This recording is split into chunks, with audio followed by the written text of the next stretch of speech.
Hello, welcome to Kush News, the newscast of the African diaspora. I'm your anchor, Ochanda, daily bringing you the top stories from Africa and the Caribbean. Let's take a look at today's news on Thursday, October 19th, 2023.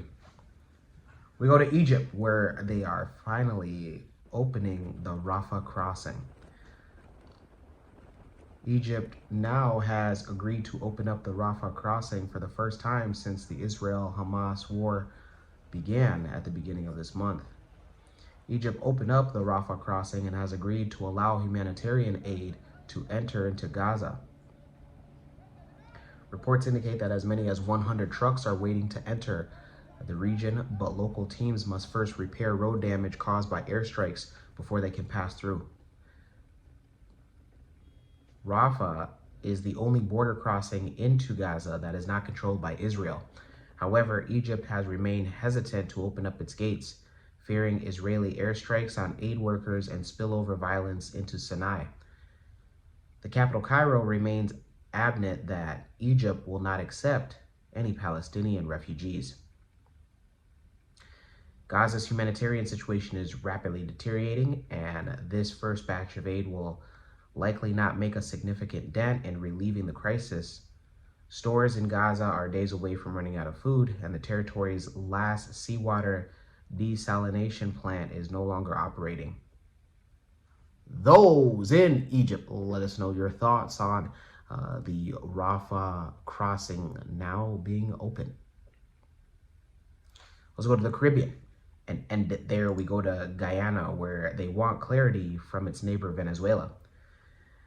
The Guyanese government on Wednesday said that it had requested an explanation from the Venezuelan government amid various reports that the South American country had been increasing personnel and military exercises at its border.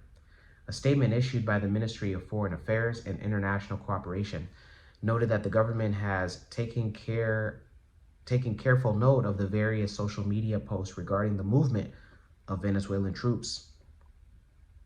Said that the government remains on guard and that nevertheless shared the increased military activities by Venezuela taking place on its border with the CARICOM heads and other international partners. Guyana in the past has shunned Venezuelan President Nicolas Maduro's public call for talks with his Guyanese counterpart Irfan Ali to settle the controversy over the areas and the claim to the mineral and forest-rich designation. Instead, Guyana continues to rely on the International Court of Justice, whose decision is yet to be handed down in Georgetown's case for finding that the 1899 Arbitral Tribunal award is the full and final settlement of the land boundary. Those in Guyana, let us know your thoughts. Let us know if in fact you see an end to this year. Stay in the Caribbean and go to Grenada, where they are celebrating and reflecting on National Heroes Day. Today, Grenadians celebrate and look back at National Heroes Day. It's the anniversary of their former Prime Minister, Maurice Bishop. The assassination took place today on October 19th, 1983. His assassination marked the beginning of a dark period in Grenada's history. Maurice Bishop and several government officials loyal to him were killed by a firing squad at Fort Rupert. Here at Kush News, we have some facts leading up to the events on that day. On February 7th, 1974, Grenada gained its independence from England. On March 13th, 1979, Maurice Bishop's New Jewel movement seized power during a bloodless revolution against Sir Eric Gairy. The administration was led then by Prime Minister Maurice Bishop, and the Deputy Prime Minister was Bernard Card. Under Maurice Bishop, Grenada sought to improve the lives of its citizens and aligned with Cuba and the Soviet Union, a move forward and frowned upon by Western nations. In 1983, internal divisions boiled over, with Bishop being placed under house arrest during the first week of October. Demonstrations then ensued on the island to free Maurice Bishop. On October 19th, 1983, Prime Minister Maurice Bishop was executed along with 10 others at Fort Rupert, now called Fort George. The location of Maurice Bishop's remains to this day are still unknown. Those in Grenada, let us know your thoughts. Let us know if you got a chance to celebrate, and also take a look back at the reason for the call of National Heroes Day. Congratulations. When we come back, we'll have today's African proverb of the day. Don't go anywhere. And I represent Africa. All my Africans in the building, where you at? This is fucking going.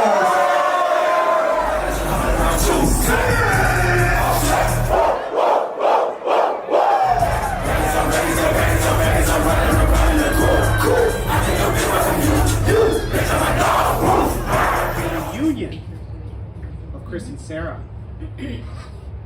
Chris, repeat after me. Now this is just freestyle, by the way, guys. The lion, the conqueror, the champion is here. Congratulations to Christine and Tyra. DJ, let's keep this shit going.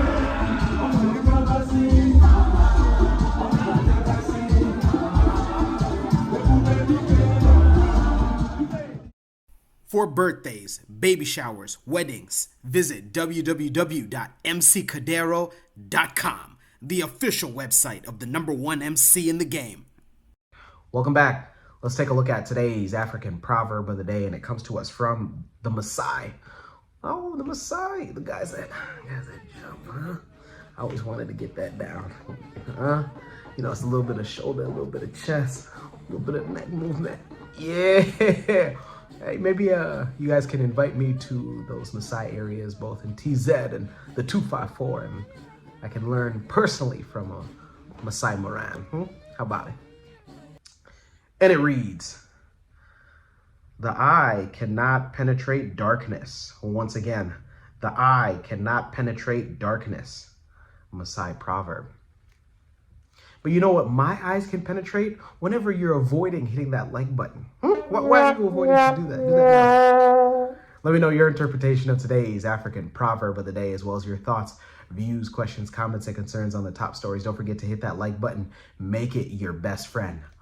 For Kush News on Kush Convos TV, I'm Ochanda. We'll see you soon.